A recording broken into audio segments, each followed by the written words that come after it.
Hey, I'm John Cruz, professional bass angler and owner of Missile Baits.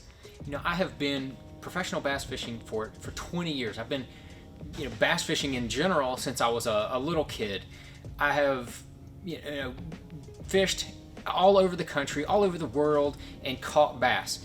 And one of the things that I really want to make sure that everybody out there understands is that we need to recruit new anglers. New anglers are often intimidated because all we give them are super advanced tips on little intricacies of bass fishing, which us hardcore anglers, that's what we need, that's what we want to learn more about. But for a lot of anglers, even anglers that are just starting out, maybe they've even fished a few tournaments, just getting out there, all they want to do is catch a few more bass. Well, this segment that we're going to do, this is going to be the first video in this segment, in this playlist, or however you want to group it.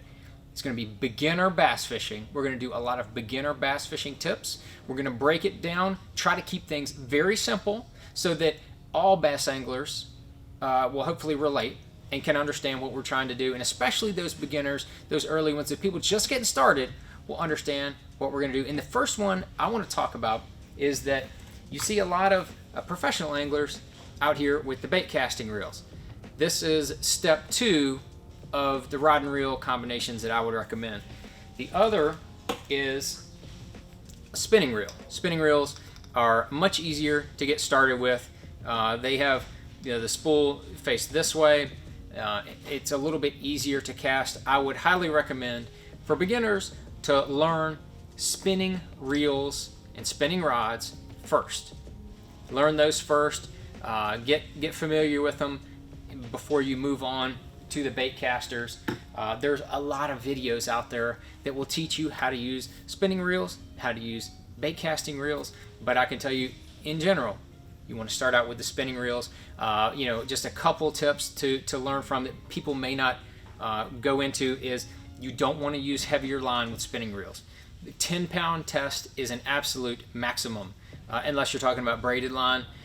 Braided line works great, a lot less tangles and things like that, so you may want to go in the braided route, but I tell you, lighter line is key. 8-pound test is as big as I would go for bass fishing with a spinning reel. You go for 12 or 14-pound test, you're going to be having nothing but problems, nothing but issues, nothing but line twists. Go with that lighter line, you have a lot less problems. That's one thing that can help get you started. But this entire series is going to be more about these basic tips. We're talking about techniques, we're talking about reels, how to spool line. We're going to talk about a lot of those kind of things that can help make bass fishing a lot easier, a lot more fun. And if you have any comments, this video right here, we're going to watch the comments. Please drop down in the comments and let us know what basic beginner bass fishing tips, technique, things you want to see. Which basics in the beginner stuff. This is like ground level 0 for bass fishermen. We want that very basic stuff. Drop down in the comments. Go down there, let us know what you want to see, and we're going to try to bring it to you not only in the next couple weeks, but for a long time, because there are a lot of basics out there that we need to be taught to beginner bass fishermen.